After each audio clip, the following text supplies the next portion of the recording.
பாடத்தை நாம் எல்லோரும் சேர்ந்து படிக்க போகிறோம். பாடத்தினுடைய தலைப்பு ஊழியத்திற்கு அனுப்புதல். பாடம் எண் 9, ஊழியத்திற்கு அனுப்புதல். மனப்பாட வசனத்தை வாசிக்க விரும்புகிறேன். அனுப்பாவிட்டால் எப்படி பிரசங்கிப்பார்கள்? சமாதானத்தை கூறி நற்செய்திகளை சுவிசேஷமாய் அறிவிக்கிறவர்களுடைய பாதங்கள் எவ்வளவு அழகானவைகள் என்று எழுதியிருக்கிறதே. இது மனப்பாட வசனம். ரோமர் 10:15 எழுதியிருக்கிறாங்க.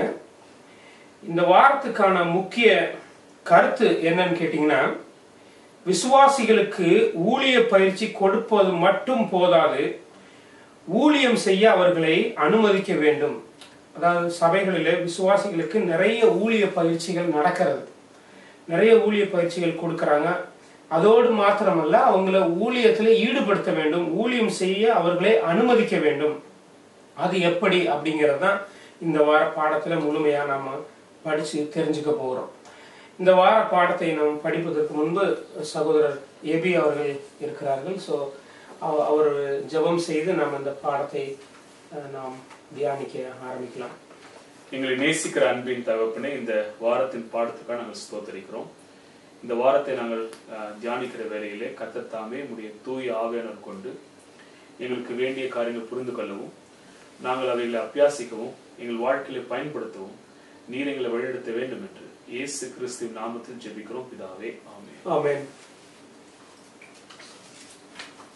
சகோதரர் எபி, உங்கள்கிட்ட ஒரு கேள்வியோட ஆரம்பிக்கலாம்னு நினைக்கிறேன். இந்த வார பாடத்தினுடைய முக்கிய சார அம்சங்கள் என்னென்னு நீங்க நினைக்கிறீங்க? அதுல இருந்து நம்ம ஆரம்பிக்கலாம்னு நினைக்கிறேன். ஒரு அருமையான கருத்து இந்த வார பாடம் நமக்கு போதிக்கிறாங்க. இயேசு கிறிஸ்துவை சொந்த இரட்சகராக ஏற்றுக்கொண்ட ஒவ்வொரு பிள்ளைகளுக்கும் ஊழியத்தில் பங்குண்டு.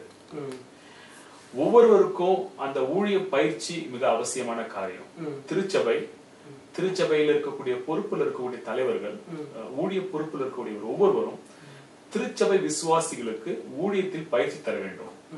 பயிற்சி தருவது மாத்திராதபடி அவர்களுக்கு ஊழிய வாய்ப்பையும் தர வேண்டும். ஒரு அருமையான கருத்து இந்த வார பாடத்துல. அந்த பொறுப்பில் இருக்கக்கூடியவர்கள் பகிர்ந்து கொள்ளாத சூழ்நிலையிலே ஊழிய வளர்ச்சி ஏற்படாது. அந்த பகிர்ந்து கொள்கிற வேலையிலே வெற்றி ஏற்படும். இவையெல்லாம் இந்த வாரத்துல அருமையா நான் படிக்கிறோம். நான் உங்களிடத்துல ஒரு கேள்வி கேட்கிறேன். இந்த ஞாயிற்றுக்கிழமை பாடத்துல ஒரு அருமையான ஒரு உதாரணத்தை கொடுத்திருக்கிறாங்க. மோசேயினோட அனுபவத்துல இருந்து, அவருடைய ஊழிய அனுபவத்துல இருந்து ஒரு நல்ல பாடத்தை ஞாயிற்றுக்கிழமை பாடம் நமக்கு போதிக்கிறது. நீ கொஞ்சம் வேலைக்கு சொல்லுங்க. அதை நீங்க ஞாயிற்றுக்கிழமை பாடத்துல பொறுப்பு பங்கீடு அப்படிங்கிற தலைப்புல இருக்குதுங்க. கர்த்தராகிய தேவன் மோசேயை ஊழியத்திற்கு அழைத்தார். ஒரு வல்லமையான ஒரு ஊழியக்காரராக அவர் விளங்கினார். அப்படிப்பட்ட ஒரு ஊழியக்காரர் கூட ஒரு காலகட்டத்துல அவருடைய மாமனார் எத்ரோ என்பவர் பார்த்து, அவருடைய ஊழியத்தை பார்த்து அந்த இடத்துல ஒரு முக்கியமான ஒரு ஆலோசனையை கொடுக்கிறார். எப்படிங்கன்னா, நீங்க மட்டுமல்ல, நீங்க இப்படி ஊழியம் செய்துட்டே இருந்தீங்கன்னா நீங்க ரொம்ப சோர்ந்து போயிடுவீங்க. ஆனா உங்களுடைய பொறுப்புகளை மற்றவர்களுக்கு பகிர்ந்து கொடுக்கணும் அப்படின்னு அவர் அங்க ஒரு பெரிய ஒரு உதாரணத்தை அவருக்கு சொல்கிறார். அப்ப பெரிய பொறுப்புல இருக்கிற ஊழியக்காரர்களும் பெரிய தலைவர்களும் கூட அவர்களுக்கு இருக்கிற பொறுப்புகளை மற்றவங்களுக்கு பகிர்ந்து கொடுக்கணும் அப்படிங்கிற ஒரு பெரிய ஒரு உதாரணத்தை, ஒரு பாடத்தை இந்த இடத்துல இருந்து நாம படிச்சு தெரிஞ்சுக்கிறோம். ஒரு அருமையான கருத்து நீங்க சொன்னீங்க. அந்த உதாரணத்துல இருந்து நல்லா நீங்க கவனிச்சு பாப்பீங்கன்னா, பாஸ்டர் வசந்த், மோசே அவருடைய அந்த ஜனக்கூட்டத்தின் மத்தியில அவருடைய வேலையை செய்யக்கூடிய ஆட்கள் இருக்கிறாங்கன்னு அவருக்கு தெரியாம இருந்துச்சு இல்லை? ஒரு நாள் பகிர்ந்து கொடுத்த மாத்திரத்துல அவங்க செய்ய ஆரம்பிச்சாங்க வேலையில. ஆனா அத்தனை நாட்கள் வரைக்கும், ஜெத்ரோ சொல்ற வரைக்கும் மோசேக்கு அவர்கள் கூட்டத்தின் மத்தியிலே அவர் செய்யக்கூடிய வேலையை செய்ய ஆட்கள் இருக்கிறாங்கன்றதுனால இன்னைக்கு அதே மாதிரி நம்ம திருச்சபைகளும் நிறைய நேரத்துல திருச்சபையில ஊழிய பொறுப்பு இருக்கக்கூடிய ஊழியக்காரர்கள் அவர்களுடைய சபை விசுவாசிக அவர்கள் செய்யக்கூடிய வேலையை அவர்களால் செய்ய முடியும்ன்றது நம்ம நிறைய இடத்துல நம்ம தெரிஞ்சுக்கிறது இல்லைன்ற ஒரு நல்ல பாடத்தை நீங்க விலைக்கு சொன்னீங்க. இன்னொரு கேள்வி இடத்துல நான் கேட்க விரும்புறேன். இந்த நீங்க கருத்து சொன்ன அதுலயே கூட இன்னொரு விஷயம், ஒரு 2-3 லைன் இங்க இருக்குங்க, அது படிக்க. தேவ ராஜ்யத்திற்காக ஆட்களை நாம் ஆயத்தம் செய்ய வேண்டுமானால் மோசேயின் அனுபவத்திலிருந்து நாம் பாடம் கற்றுக்கொள்ள வேண்டும். நாம் நம் பொறுப்புகளை பகிர்ந்து கொடுக்க வேண்டும் அப்படின்னு இந்த படத்தில் நாமும் ஒருவேளை தயங்கலாம். மோசையை போல ஒருவேளை அது விஷயம் புரியாதவங்களா இருக்கலாம் அல்லது தயங்குறவங்களா இருக்கலாம். ஆனால் தேவனுடைய ராஜ்யத்துக்காக நாம் மற்றவர்களை ஆயத்தப்படுத்துகிற வேலைகளிலே மோசையின் அனுபவத்தின் மூலமாக நல்ல ஒரு பாடத்தை கற்றுக்கொண்டு ஊழிய பொறுப்புகளை பகிர்ந்து கொடுக்கிறது ரொம்ப அவசியம் அப்படின்னு இந்த பாடத்துல இருந்து தெரிஞ்சுக்கலாம். ஒரு நல்ல வார்த்தை நீங்க பயன்படுத்தினீங்க உங்களுடைய அந்த கருத்துல இருந்து, ஊழிய பொறுப்புகளை பகிர்ந்து கொள்கிறது. ஆனா நீங்க ஒரு வார்த்தை பயன்படுத்துறீங்க, தயக்கம். நம்ம இயேசு கிறிஸ்துவை ஏற்றுக்கொண்ட ஒவ்வொரு பிள்ளைகளும் அந்த ஊழியத்தில் பங்குண்டு நாம் விசுவாசிக்கிறோம், அவர்களுக்கு பயிற்சியும் தருகிறோம். ஆனா ஊழிய பொறுப்புல இருக்கக்கூடியவங்க அநேக நேரத்துல ஒரு தயக்கத்தை நம்ம பாக்குறோம் இல்ல. அவர்களிடத்துல அந்த ஊழிய பொறுப்புகளை பகிர்ந்து கொள்றத தயக்கத்தை பார்க்கிறோம் நம்ம நிறைய வேலைகள். அந்த தயக்கத்துக்கு பல காரணங்களை இந்த வாரம் பாடத்துல அழகா படிக்கிறோம். திங்கட்கிழமை செவ்வாய்க்கிழமை பாடங்களை பாத்தீங்கன்னா பல காரணங்களை அவங்க குறிப்பிடுறாங்க. ஒரு சில காரியங்களை நான் குறிப்பிட விரும்புறேன், நீங்க அது கொஞ்சம் விலைக்கு சொன்னீங்களா அருமையா இருக்கும். முதலாவது காரணம்னா நம்ம என்ன பாக்குறோம்னா, ஊழிய பொறுப்புகளை ஊழிய தலைமையில் இருக்கவர்கள் மாத்திரம் செய்ய வேண்டும் என்ற ஒரு எதிர்பார்ப்பு விசுவாசி மத்தியிலும் இருக்கிறது, அது பொறுப்புல இருக்கக்கூடிய மத்தியிலும் இருக்கிறது. only those who are in leadership are expected to do it, அது ஆங்கிலத்தில் சொல்லுவாங்க. அது ஒரு முக்கியமான காரணம். நான் அதை செய்ய முடியாது, என்னால் அதை செய்ய முடியாது. ஊழியத்தில் பொறுப்புல இருக்கக்கூடிய மாத்திரம் செய்யணும் ஒரு பொதுவான ஒரு விசுவாசிகளுக்கு மத்தியில அப்படி ஒரு கருத்து கண்ணோட்டம் உண்டு. நம்ம எப்பொழுதுமே ஊழிய பொறுப்பில் இருக்கிறவங்க தான் அந்த ஊழியத்தை செய்யணும் அப்படிங்கிற ஒரு கண்ணோட்டம் இருக்குதுங்க. அது உண்மைதான், நீங்க சொன்ன கருத்து உண்மைதான். ஒரு நிறைய நேரத்துல நம்ம இந்த பாடமும் நமக்கு போதிக்கிறது, நம்முடைய நடைமுறை வாழ்க்கையில் நம்ம பார்த்திருக்கிறோம். விசுவாச பிள்ளைகள் இயேசு கிறிஸ்துவை ஏற்றுக்கொண்டு சபையில சேரக்கூடிய பிள்ளைகளுக்கு போதுமான உற்சாகமும் ஊக்குவிப்பும் நம்ம பாக்குறது இல்ல. பொறுப்புல இருக்கக்கூடியவர்கள் அந்த சபை விசுவாசிகளுக்கும் அந்த சபைக்குள்ள சேரவர்களுக்கும் அந்த உற்சாகத்தையும் அவங்களுக்கு வேண்டிய அந்த ஆர்வத்தை தூண்டக்கூடிய அனுபவமும் சூழ்நிலை ஏற்படுத்தி தருவதில்லை. அது ஒரு முக்கியமான காரியம். ஏன் நம்ம பொறுப்புகளை பகிர்ந்து கொள்ள முடியுங்கிறது ஒரு முக்கியமான காரணம். வேற ஏதாவது காரணங்களை நீங்க இந்த வார பாடத்துல நீங்க பாத்தீங்க? இன்னும் ஒரு 2 கருத்துக்கள் அதுல இருக்குன்னு சொல்லலாங்க. எல்லோராலும் எல்லாமே செய்ய முடியாது அப்படின்னு ஒரு பொதுவான கருத்து இருந்தாலும், நீங்க சொன்னபடி சபை விசுவாசிகளிலே யார் யாருக்கு என்னென்ன தாளந்துகள் இருக்கு அப்படின்னு கண்டுபிடிக்க வேண்டிய அவசியமும் பொறுப்புல இருக்கிற ஊழியக்காரங்களுக்கு இருக்குது. அப்படி பார்க்கும் பொழுது யாராருக்கெல்லாம் என்னென்ன தாளந்துகள், அவருடைய ஆர்வம் என்னன்னு நம்ம தெரிஞ்சுட்டோம்னா அதன்படி அவங்கள அந்தந்த பொறுப்புகள்ல வைக்கிறதுக்கு வாய்ப்புகள் உண்டு. இப்போ சிலர் பிரசங்கம் பண்ண முடியாது, சிலருக்கு பிரசங்கம் பண்றதுக்கு கொஞ்சம் பயமா இருக்கலாம், தயக்கமா இருக்கலாம். அவங்கள நம்ம பிரசங்கம் பண்ணுங்கன்னு கட்டாயப்படுத்த முடியாது. சிலருக்கு எப்படின்னு கேட்டீங்கன்னா, சபைகள்ல கம்ப்யூட்டர்லாம் வச்சு சாங் பாடல்களை கொண்டு வர்றது, அந்த மாதிரி சில வேலைகள் செய்யறதுல ரொம்ப ஆர்வமா நல்ல உற்சாகமா செய்வாங்க. அவங்கள கொண்டு மேடையில ஏற வச்சு பிரசங்கம் பண்ண செய்யவும் முடியாது. அதே மாதிரி சிலர் பிரசங்கம் பண்ணுவதிலே மிக மிக தாளந்து நிறைந்தவர்களா இருக்க வாய்ப்பு இருக்குது. ரொம்ப உண்மையாகவே ரொம்ப அழகா செய்வாங்க. அவங்களுக்கு நீங்க மைக்கு அரேஞ்ச் பண்ணுங்க, கம்ப்யூட்டர் அரேஞ்ச் பண்ணுங்கன்னு சொல்லவும் முடியாது. அப்ப அவங்களுடைய தாளந்துகள் என்னன்னு நம்ம கண்டுபிடிக்கிறது மட்டுமல்ல, அந்தந்த தாளந்துகளுக்கு ஏற்றவாறு அவங்களுக்கு பொறுப்புகளை கொடுத்து சபையினுடைய ஊழியத்தின் வளர்ச்சிக்கு அவங்கள பயன்படுத்திக்க வேண்டிய அவசியம் இந்த நாட்கள்ல நம்ம தெரிஞ்சுக்கிறதா முக்கியமானதா இருக்குது. நல்ல ஒரு அருமையான கருத்தை நீங்க இந்த பாயிண்ட்ல நீங்க சொன்னீங்க. இதுல ஒரு முக்கியமான பாடத்தை நம்ம கத்துக்கிறோம் இந்த வார பாடத்துல ஊழிய பொறுப்புல இருக்கக்கூடியவர்களுடைய முக்கியமான வேலைகள் என்ன என்ற ஒரு நம்ம பேதுரு அனுபவத்தை நீங்க வேலைக்கு சொல்ல எங்களுக்கு நீங்க அப்போஸ்தலர் நடவடிக்கைகள் 6ஆம் அதிகாரத்துல அனுபவத்தை கொடுத்திருக்கிறாங்க. அது என்ன முக்கியமான காரியங்கள் நம்ம பாக்குறோம். 3 முக்கியமா ஊழியத்தின் அழைப்பு பெற்றவர்கள் பொறுப்புல இருக்கக்கூடியவர்களுடைய செய்ய வேண்டிய கடமைகள் என்ன? முதலாவது கடமை, அவருடைய கடமை வேத வசனத்தை போதிக்கிறது. அந்த ஊழியத்தில் அழைக்கப்பட்ட ஊழிய பொறுப்புல இருக்கக்கூடிய முக்கியமான வேலை வசனத்தை போதிக்கிறது. 2வது காரியம் அந்த விசுவாச பிள்ளைகளுடைய ஆவிக்குரிய வளர்ச்சியிலே அவர்கள் பொறுப்பை வகிக்கிறார்கள். அவருடைய ஆவிக்குரிய வளர்ச்சியில் அவங்களுக்கு முக்கிய பங்கு உண்டு. மூன்றாவது காரியம், ஊழியத்திலே அந்த விசுவாச பிள்ளைகளை பயிற்சிக்கிறது. இது மூன்று முக்கியமான காரியம். இப்படி செய்கிற வேலையில வந்து வசனத்தை போதிப்பது, அடுத்தது அவருடைய ஆவிக்குரிய வளர்ச்சிக்கான காரியங்களை ஈடுபடுகிறது, இரண்டாவதாக மூன்றாவது அவர்களுக்கு பயிற்சி தருகிறது. இப்படிப்பட்ட மூன்று முக்கிய பொறுப்புகள். இந்த காரியங்களை அவங்க செய்யற வேலையில வந்து நீங்க சொன்ன கருத்து அருமையா வரும் அதுல. அப்போ சபை ஊழியத்தில் பொறுப்புல இருக்கக்கூடியவர்கள் எந்த விசுவாசத்தில் எந்த தாளந்து உண்டுன்றதை என்ன பண்ண அவங்க கண்டுபிடித்து அதுக்கான காரியங்களை செய்ய முடியும். நீங்க அது கொஞ்சம் எங்களுக்கு விலைக்கு சொல்லலாம். அப்போஸ்தலர் நடவடிக்கைகள்ல வந்து 6ஆம் அதிகாரத்துல ஒரு அனுபவத்தை கொடுத்திருக்கிறாங்க. அதுல இருந்து நம்ம கற்றுக்கொள்ளக்கூடிய பாடம் என்ன? பேதுரு வந்து அந்த அவர் பிரச்சனையை எதிர்கொண்ட நேரத்துல வந்து அவருடைய பதில் என்ன? அதுல நம்ம கற்றுக்கொள்ளக்கூடிய பாடம் என்ன? அப்போஸ்தலர் 6ஆவது அதிகாரத்துல இருக்கிற சம்பவம் நம்ம எல்லாருக்குமே தெரியும். அந்த ஆரம்ப வசனங்களை வாசிக்க விரும்புகிறேன். அந்நாட்களிலே சீசர்கள் பெருகின பொழுது கிரேக்கரானவர்கள் தங்கள் விதவைகள் அன்றாட விசாரணையில் திட்டமாய் விசாரிக்கப்படவில்லை என்று எபிரேயருக்கு விரோதமாக முறுமுறுத்தார்கள். அப்பொழுது பன்னிருவரும் சீசர் கூட்டத்தை வரவழைத்து, தாங்கள் தேவனுடைய வசனத்தை போதியாமல் பந்தி விசாரணை செய்வது தகுதி அல்ல. ஆதலால் சகோதரரே, பரிசுத்த ஆவியும் ஞானமும் நிறைந்து நற்சாட்சி பெற்றிருக்கிற 7 பேரை உங்களில் தெரிந்து கொள்ளுங்கள். அவர்களை இந்த வேலைக்காக ஏற்படுத்துவோம். நாங்களோ ஜெபம் பண்ணுவதிலும் தேவ வசனத்தை போதிக்கிற ஊழியத்திலும் இடைவிடாமல் தரித்திருப்போம் என்றார்கள்.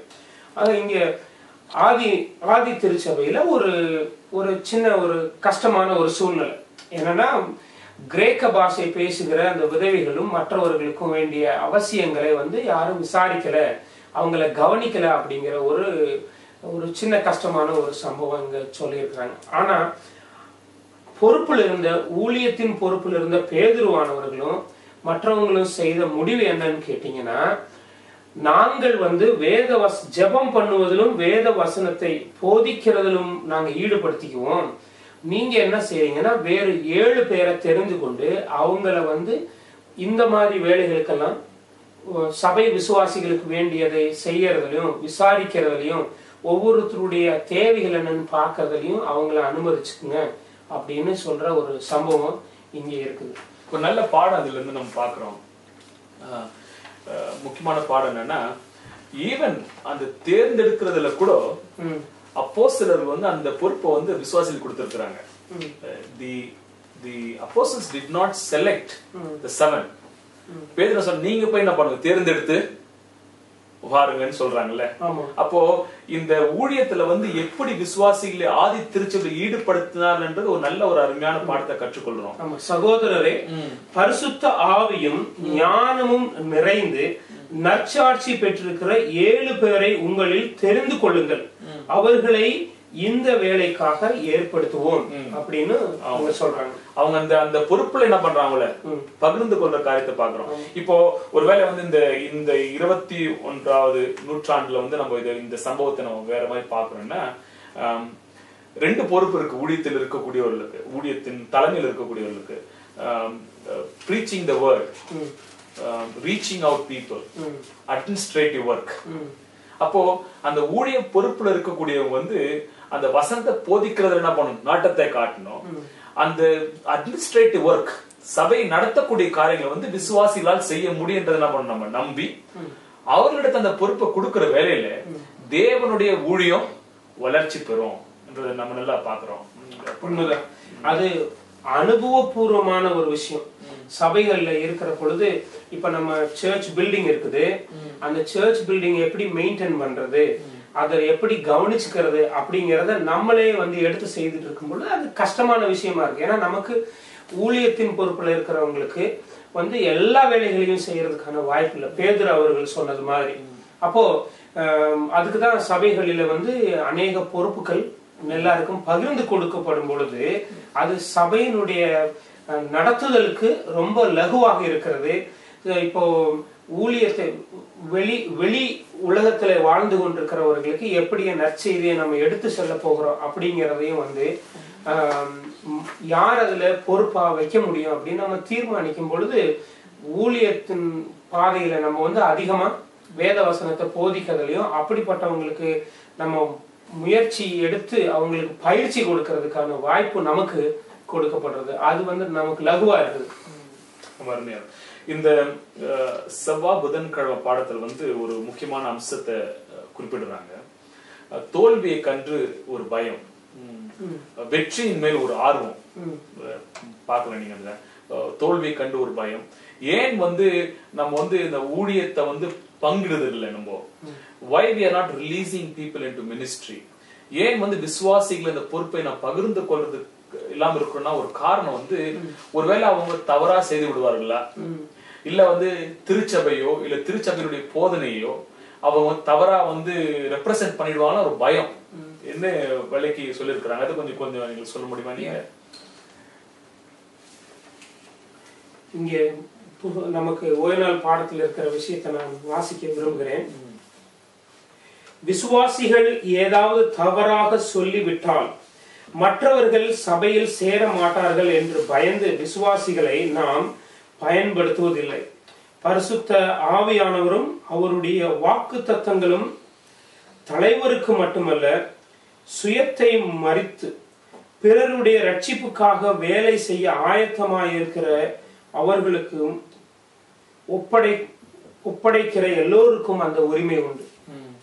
சுயத்தை மறைத்து கர்த்தருடைய வல்லமையான ஆவியோடு வேலை செய்ய விரும்புகிறவர்கள், அப்படிப்பட்ட ஊழியத்திற்கு அர்ப்பணிச்சுக்கிட்டவங்களுக்கு நிச்சயமாக அந்த தாளமும் ஆசீர்வாதமும் உண்டு. ஆனா பொதுவாக ஒரு சின்ன பயம் ஏற்படலாம். சபையில் வந்து இவர்கிட்ட அந்த பொறுப்பு கொடுத்தா அவர் செய்வாரா, அவர் ஏதாவது தவறா சொல்லிட்டா, அல்லது விசுவாசிகள் வந்து சபையை விட்டு போயிருவாங்களா, அல்லது புதிதாக வந்திருக்கிறவங்களுக்கு நெருக்கடி ஏற்பட்டுருமா, அல்லது புதிதாக கொண்டு வருவதற்கு தடை ஏற்பட்டுருமா அப்படிங்கிற பல கேள்விகள் ஏற்பட வாய்ப்பு இருக்கு. ஆனால் தங்களை ஊழியத்துக்கு அர்ப்பணித்து பரிசுத்த ஆவியினுடைய வல்லமையோடு வேலை செய்வதற்காகவே இருக்கிறவர்களுக்கு தைரியமா அந்த பொறுப்புகளை அருமையான ஒரு காரியம். இன்றைக்கு நாங்க ஒரு காரியத்தை நாங்க படிச்சோம் இன்னைக்கு இந்த நாள்ல வந்து, if somebody can do something at least 80% of what you could do, they can do what you could do. அநேக நேரத்துல வந்து நம்ம செய்யற மாதிரி அவங்க செய்யணும்னு காத்திருப்போம். நம்ம அது அவசியம் இல்லை. ஒரு நபர் வந்து கிட்டத்தட்ட ஏறக்குறைய ஒரு காரியம் செய்ய முடியும் என்று சொன்னால் அவர்களிடத்துல அந்த பொறுப்பு என்ன பண்ணலாம், நம்ம கொடுத்துடலாம். முதல் முக்கியமான காரியம். இரண்டாவது காரியம் வந்து இந்த ஊழியத்துக்கு அழைத்தது தேவன் என்று நம்ம என்ன பண்ணோம், விசுவாசிக்க. அந்த பயம், நீங்க குறிப்பிட்ட பயம் ஒரு நியாயமான பயம். ஒருவேளை வந்து சபையோ இல்ல சபையின் கோட்பாடுகளையோ இல்ல சபை விசுவாசத்தினுடைய காரியங்களை தவறாக வந்து அவங்க சொல்லி விடுவார்களா என்று ஒரு பயம் வந்து ஒரு ஒரு உண்மையான ஒரு பயம். ஆனா அந்த ஊழிய பொறுப்புல இருக்கக்கூடிய முக்கியமான வேலை என்னன்னா பயிற்சி கொடுக்கிறது. இப்போ வந்து நம்முடைய சபை விசுவாசிகளுக்கு பயிற்சி கொடுக்கிற வேலையிலே நிச்சயமாக அந்த பயம் நம்ம விட்டு என்ன பண்ணும், நீங்க விடும். ஒரு நபர் ஆர்வமா இருக்கிறான்னு சொன்னா அந்த நபர் வந்து அவர்களுக்கு பயிற்சியை தருவோம் என்று சொன்னால் நிச்சயமாக அவர்களால் அதை செய்ய முடியும். அந்த ஊழியத்தின் வரத்தை தேவன் தருகிறார் என்று விசுவாசிக்கும் போது அந்த பயம் நீங்கும். நிச்சயம் தேவன் அப்பனார் ஒவ்வொரு விசுவாசிகள் மூலமாகவும் வெற்றியை தருவார் என்பதை நாம் பார்க்கிறோம். பயிற்சிக்கு பிறகு அவங்களுக்கு வந்து அந்த வேலைகளை செய்வதற்கு ரொம்ப லகுவா இருக்கும். லகுவா அவர்கள் செய்ய வாய்ப்பு இருக்குது அப்படின்னு. புதன்கிழமை பாடத்துல ஒரு கருத்து சொன்னீங்க, ஊழிய ஈடுபாட்டால் ஆன்மீக வளர்ச்சி. அதை குறிச்சு நீங்க புதன்கிழமை பாடத்துல நல்ல ஒரு பாயிண்ட். அது இந்த ஊழியம் செய்வதனால் நம்முடைய ஆவிக்குரிய வாழ்க்கை வளர்ச்சி ஏற்படுகிறதா என்ற ஒரு கேள்வியை அந்த புதன்கிழமை நம்ம டிஸ்கஸ் பண்றோம். நிச்சயம் வளர்ச்சி ஏற்படும். ஊழியத்தில் ஒரு நபர் ஈடுபடுவார் என்று சொன்னா அவருடைய அந்த ஊழிய காரியம் வந்து அவருடைய ஆவிக்குரிய வாழ்க்கையின் மேல் ஒரு பாதிப்பு நிச்சயம் ஏற்படுத்தும். ஒரு வசனத்தை போதிக்கிறவர்கள், சாட்சி பகிர்ந்து கொள்கிறவர்கள், அந்த அனுபவம் வந்து அவருடைய வாழ்க்கையில ஊழிய மூலமாக நிச்சயமாக வளர்ச்சி ஏற்படும். ஆனால் அங்க நம்ம ஜாக்கிரதையா இருக்கணும். ஊழியத்தை நிமித்தமாக என்னுடைய ரட்சிப்பு அடைவன் என்று சொல்வது தவறான ஒரு காரியம். we are not saved by what we are doing. அப்போ நமது கிரியை நம்பருள்ளா மாறிவிடுவோம். ஊழியம் ஏன் ஈடுபாடுகிறோம் என்று சொன்னால் இயேசு கிறிஸ்துவின் மேல் உள்ள அன்பினாலும் அவருடைய அழைப்பை ஏற்றுக்கொண்டு நம்ம என்ன பண்றோம், ஈடுபடுகிறோம். அந்த ஈடுபடுத்தல் மூலமாக நமக்கு தனிப்பட்ட முறையிலே நம்முடைய வாழ்க்கையில ஒரு வளர்ச்சி ஏற்படுகிறது. ஆனால் அதற்கு ரட்சிப்புக்கும் சம்பந்தம் இல்லைன்னு அழுத்தமா சொல்ல வேண்டியது இருக்கிறது. இந்த வசனத்தை கூட சேர்த்து படிச்சா நீங்க சொல்ற கருத்து இங்க யோவான் எழுதின சுவிசேஷம், யோவான் அவர்கள் எழுதின சுவிசேஷம் 7வது அதிகாரம் 17வது வசனத்துல, அவருடைய சித்தத்தின்படி செய்ய மனதுள்ளவன் எவனோ அவன் இந்த உபதேசம் தேவனால் உண்டாயிருக்கிறதோ நான் சுயமாய் பேசுகிறோனோ என்று அறிந்து கொள்வான். அப்ப அந்த வசனத்தின்படியும் பார்க்கும் பொழுது நீங்க சொன்னபடி ஊழியத்தில் இருக்கிறவங்களுக்கு நிச்சயமா ஆவிக்குரிய வளர்ச்சி நிச்சயமா இருக்கிறது. ஆனா அந்த ஊழியத்தை செய்யறதுனால ரட்சிக்கப்படுவோம் அப்படிங்கிற ரட்சிக்கப்பட்டு விடுவோம் அப்படிங்கிற உறுதியா சொல்ல முடியாது. ஏன்னா அவருடைய ஊழியத்திலே அவர் இருந்தாலும் கர்த்தரோடு இருக்கிற உறவினால் மாத்திரமே அந்த மனுஷர் எந்த ஒரு விசுவாசியும் ரட்சிக்கப்பட முடியும். அப்படி இருக்கிறவர்கள் வசனத்தின்படி பார்க்கும் பொழுது அவங்க சுயமா அவங்க செய்யறாங்களா அல்லது தேவனுடைய சித்தத்தினால் செய்யறாங்களா அப்படிங்கிறதையும் அவங்க தெளிவா தெரிஞ்சுக்க வாய்ப்பு இருக்குது.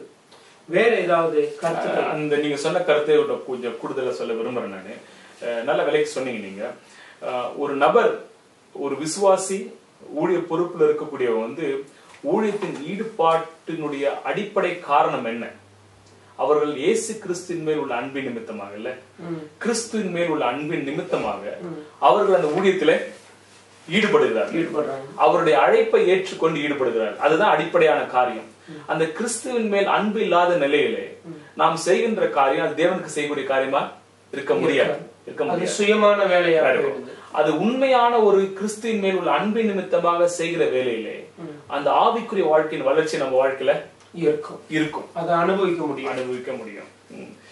மறுபடியும் ஒரு சில காரியங்களை இந்த வியாழக்கிழமை பாடத்துல நம்ம பாக்குறோம். அது கொஞ்சம் நீங்க தலைப்போடு கொஞ்சம் விலைக்கு சொல்றீங்களா? வியாழக்கிழமை பாடத்துக்கு என் தலைப்பு என்னன்னு கொடுத்திருக்காங்கன்னா, ஊழிய ஈடுபாட்டால் ஐக்கியம். ஊழியத்தை நம்ம செய்யறதுனால ஏற்படுகிற ஐக்கியம். ஊழியம் செய்வதால் மக்களிடையே ஐக்கியம் ஏற்படுகிறது. மக்களிடையே ஐக்கியம் ஏற்படுவதால் அவர்கள் ஊழியம் செய்வார்கள். இன்னமும் ஊழியம் செய்வதால் அதிக ஐக்கியம் உண்டாகிறது. அப்போ முதலாவது என்ன இங்க பாடத்துல சொல்றாங்கன்னா, ஊழியம் செய்வதனால் மக்களிடையே ஐக்கியம் உண்டாகிறது. முதலாவது ஊழியம், நீங்க சொன்னபடி அந்த ஊழியமே அது கர்த்தருக்குரியது. ஊழியம் அப்படின்னு பேசினாலே அங்க ஐக்கியம், கூட்டு முயற்சி. தனிப்பட்ட முறையிலே ஆண்டவர் பலரை தாளந்துல நிரப்புகிறார்.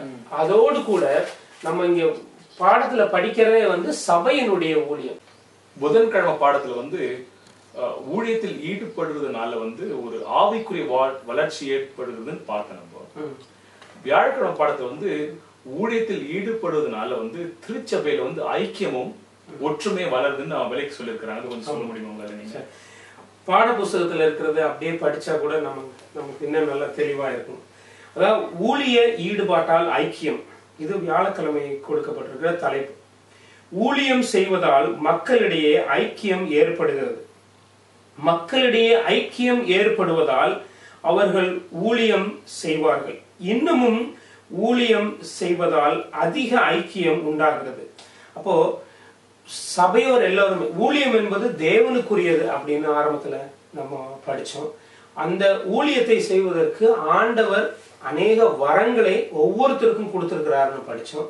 அது மட்டுமல்லாது கர்த்தருடைய வல்லமையான ஆவியானவர் ஒவ்வொருவருக்கும் துணையா இருக்கிறார், ஒவ்வொருவருக்கும் அந்த அபிஷேகத்தை தருகிறார்னு படிச்சோம்.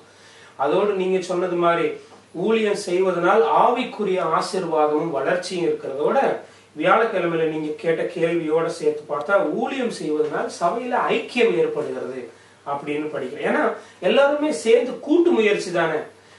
சபையாக சேர்ந்து ஊழியம் செய்யறதை பத்தி தானே நம்ம படிக்கிறோம். அப்ப சபையாக எல்லோருமே சேர்ந்து ஆலோசனை பண்ணி சபையில் இருக்கிற மூப்பர்களும் ஊழிய பொறுப்பில் இருக்கிற மற்றவர்களும் சேர்ந்து எப்படி செய்யலாம், எந்த தேதியில நம்ம வெளியில போய் இப்படி வெளியில இருக்கிறவங்களுக்கு நம்ம ஊழியத்தை செய்ய முடியும் அப்படின்னு எல்லாருமே சேர்ந்து ஒரு கூட்டு முயற்சியாக, இது கூட்டாக சேர்ந்து திட்டமிடுகிறதுனால அதனால ஐக்கியம் ஏற்படுகிறது. ஒருவர் பார்த்து பேசி ஒவ்வொருடைய உள்ளத்துல இருக்கிறதெல்லாம் வெளிப்படையா சொல்லும் பொழுது, இது நல்லா இருக்குதே, இந்த விஷயம் செய்யலாம், ஓகே இத்தனை மணிக்கு நம்ம எல்லாருமே சேர்ந்து செய்வோம் அப்படிங்கிற ஒரு கூட்டு எண்ணம் அங்கு வருகிறது. அது ஒரு ஐக்கியத்தை கொண்டு வருது அப்படின்னு நம்ம இந்த வார பாடத்துல ஒரு முக்கியமான ஒரு காரியத்தை நம்ம முதல்ல நீங்க குறிப்பிட்டீங்க. எல்லோராலும் எல்லாம் செய்ய முடியாது. அப்போ எல்லோரும் சேர்ந்து வருகிற வேலையில ஊழிய வளர்ச்சி நம்ம பாக்குறோம். நீங்க அந்த ஆதி திருச்சபையில சீஷர்கள் மத்தியில ஆரம்பத்துல போட்டி, பொறாமை, பகை எல்லாம் விளங்கினது. அந்த சூழ்நிலையில ஊழிய அவங்களால செய்ய முடியல. ஆனா இயேசு கிறிஸ்துனுடைய உயிர்த்தெழுதலுக்கு பிறகு அவர்கள் அந்த அந்த ஐக்கியத்தோடு இருக்கிற வேலை, ஒருமனப்பட்ட நிலையில் இருக்கிற வேலையில தேவனுடைய ஆவியின் வரத்தை அவங்க பெற்றுக்கொண்டாங்க. ஆதி திருச்சபையினுடைய ஊழிய வளர்ச்சி மிகப்பெரிய வளர்ச்சியை பார்த்தாங்க. அதுக்கு அடிப்படை காரணம் என்னன்னா, அவர்கள் எல்லோரும் சேர்ந்து செய்த ஒரு காரியம்.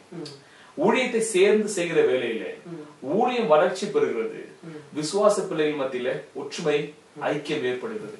இன்னைக்கு அநேக நேரத்துல நம்முடைய திருச்சபையில நம்ம பார்க்கிறோம்ல, திருச்சபையில ஒற்றுமை இல்லாத ஒரு நிலை ஏற்படுகிறதுன்னு பாக்குறோம். அந்த சூழ்நிலையில ஊழிய பொறுப்புல இருக்கக்கூடியவர்கள் ஒருவேளை பிரச்சனையை நம்ம நோக்கி பார்த்து கொண்டிருந்தா நம்ம எங்கேயும் அதிகமா செய்ய முடியாது. அதே நேரத்துல விசுவாச பிள்ளைகளுக்கு வசனத்தை போதிக்கிறதுலயும் அவர்களுடைய ஆவிக்குரிய வாழ்க்கையினுடைய வளர்ச்சியிலே கவனத்தை செலுத்துகிற வேலையிலே, ஊழியத்தினுடைய வாஞ்சை பயிற்சி கொடுக்கிற வேலையிலே, விசுவாச பிள்ளைகள் ஒற்றுமையோடு அந்த ஊழியத்தில் ஈடுபடுகிற வேலையிலே அந்த ஒற்றுமை, ஐக்கியம், வளர்ச்சி பெறுவதை நம்ம அருமையா நம்ம இந்த வார பாடத்துல கற்றுக்கொள்வோம். அதோடு கூட பாடத்துல இன்னும் தெளிவு என்ன சொல்றோம்னா, பலர் ஒன்றிணைந்து வேலை செய்யும் பொழுது பிரச்சனைகள் வருவதற்கு வாய்ப்பு இருக்கிறது.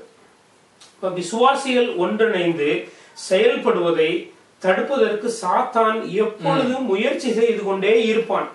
இதுவும் நடக்க வாய்ப்பு இருக்கிறது. ஆனா விசுவாசிகள் ஆதி சபையில் நிகழ்ந்த அப்படிப்பட்ட ஒரு நிகழ்ச்சியை ஆராய்ந்து பார்ப்பதற்கு ஆவிக்குரிய வாழ்க்கைக்கு நல்லது.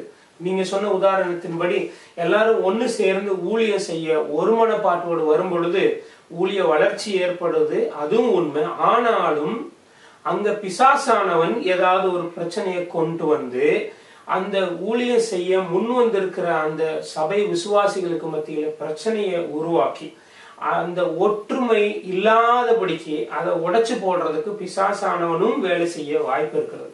நீங்க சொன்ன மாதிரி ஆதி திருச்சபையில அப்படிப்பட்ட பிரச்சனைகளையும் பாக்குறோம். ஆனா ஆண்டவரை முன்வைத்து அப்படிப்பட்ட பிரச்சனைகள் எல்லாம் தள்ளி போட்டுட்டு ஒன்றிணைந்து ஊழியம் செய்ய வேண்டியது மிக மிக அவசியம். அது சபையினுடைய ஐக்கியத்திற்கும் ஒரு குடும்பமா குழுவா இருக்கிறதுக்கும் பெரிய ஆசீர்வாதமா அமையும் படிக்கிறோம். இந்த வார பாடத்திலிருந்து நம்ம கற்றுக்கொண்ட முக்கியமான அம்சங்கள், இந்த அம்சங்கள் விசுவாச பிள்ளைகளுக்கும் பொருந்தும், ஊழிய பொறுப்புல இருக்கிறவர்களுக்கும் பொருந்தும். முக்கியமான காரியம் தேவன் ஒவ்வொரு பிள்ளையும் ஊழியத்துக்கு அழைத்திருக்கிறார். எல்லோருக்கும் தேவன் வரத்தை கொடுத்திருக்கிறார், தாளந்தை கொடுத்திருக்கிறார். ஊழிய பொறுப்புல இருக்கக்கூடியவர்கள் வசனத்தை போதித்து அந்த விசுவாச பிள்ளைகளுக்கு ஊக்குவித்து ஊழிய பயிற்சியை கொடுத்து அவர்களுக்கு வாய்ப்பையும் கொடுக்கிற வேலையிலே தனிப்பட்ட முறையில ஒவ்வொரு விசுவாச பிள்ளைகளும் ஆவிக்குரிய வளர்ச்சியை பார்க்கிறார்கள். திருச்சபையிலே ஒற்றுமையை பார்க்கிறோம், தேவனுடைய ஊழியத்தின் வளர்ச்சியை பார்க்கிறோம். இந்த அருமையான கருத்துக்களை நம்ம படிச்சோம். படிச்சது மாத்திராதபடி அவைகளை ஒவ்வொரு திருச்சபையிலும் தனிப்பட்ட முறை ஒவ்வொரு விசுவாசியிலும் அதை நம்ம அபியாசிக்கிற வேலையில தேவனுடைய பெரிதான ஒரு ஆசீர்வாதத்தை நம்ம பெறுவோம். நம்ம மாத்திராதபடி இந்த வசனத்தை கேட்ட ஒவ்வொரு பிள்ளைகளும் இந்த கருத்துக்களை ஒரு ஜெபத்தோடு அவர்கள் நினைவு கூறுவார்கள் சொன்னால் பெரிய ஆசீர்வாதம் நிச்சயமா பார்க்கணும்னு நான் நம்புறேன்.